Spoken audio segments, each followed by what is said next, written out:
Have you ever noticed how, even from a really young age, boys and girls can seem, well, different? Like boys are drawn to conflict, and girls seem drawn to connection. Today, we're going to jump right into that.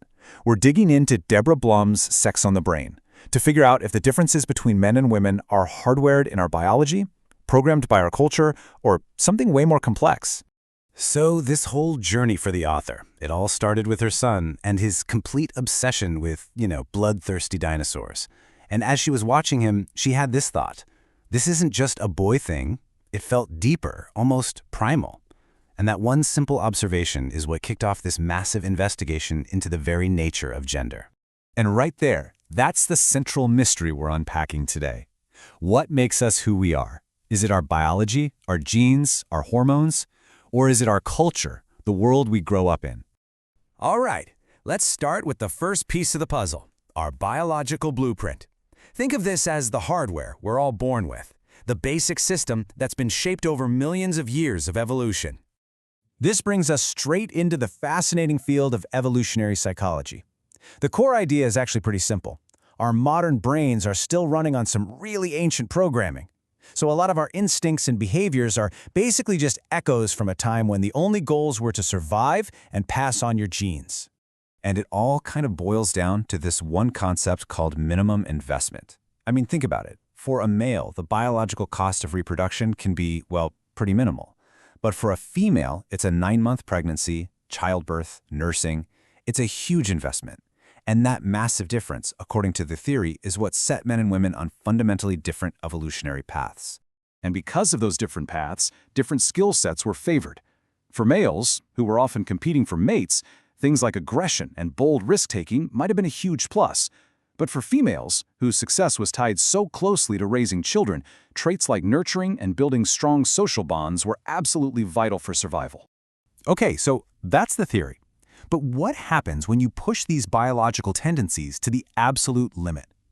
Does this idea actually hold up when things get really, really extreme? Well, let's talk about the infamous Donner Party. In 1846, a group of pioneers got trapped by snow in the Sierra Nevada mountains, and they were facing starvation and freezing temperatures. It was this brutal test of survival where all the rules of society just fell away, leaving nothing but raw human instinct.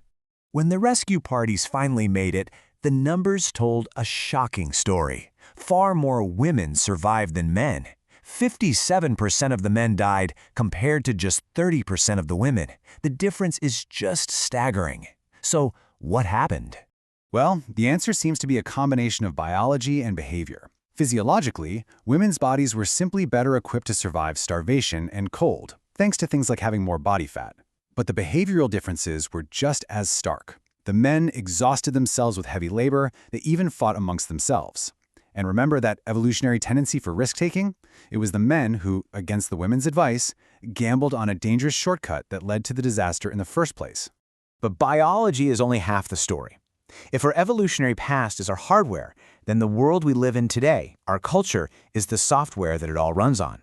And that is where things get really complicated. Okay, so it's a scientific fact that there are structural differences or sexual dimorphisms between male and female brains. But here's the critical part. That doesn't mean our fate is sealed at birth. Our brains are incredibly plastic. They're constantly being shaped and rewired by our experiences. Blum puts it perfectly with this question. Imagine a girl born with a natural talent for math. If her culture is constantly telling her that math is for boys, how likely is she to ever fulfill that potential?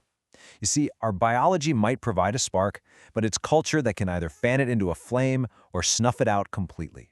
And here's a real-world example of that cultural software in action. Studies show that parents often reinforce these stereotypes without even realizing it. When a boy does great in math, it's often seen as natural talent. When a girl does, it's credited to her hard work. These subtle little messages powerfully shape how our skills and interests develop over a lifetime. So it's clear this isn't some simple case of nature versus nurture. The real story is so much more dynamic. It's a constant conversation, a feedback loop, between our biological hardware and our cultural software. And here's the fascinating mismatch at the heart of modern life. Our biological hardware was basically built for the Stone Age, but we're trying to run modern, lightning-fast cultural software on it. That tension between our ancient bodies and our modern world, it explains so much about who we are today. So let's break down exactly how this feedback loop works. It starts with biology, right? Our innate tendencies. Then we express those tendencies within our culture. But here's the amazing part. That interaction actually changes us. Our experiences can literally alter our hormone levels and rewire our brains. This reshapes our biology, which then influences our future behavior, and the loop just begins again. Biology isn't a static blueprint, it's constantly being rewritten. And we can see this happening in real time. Research suggests that when women enter really competitive fields, their testosterone levels can change, maybe giving them a harder hormonal edge. On the flip side, when men are deeply involved in childcare, their hormonal profiles can shift to support more nurturing behavior. Our lives literally change our chemistry. So, where does all of this leave us? What does this constant interplay between our biology and our culture mean for our future? The implication here is just profound.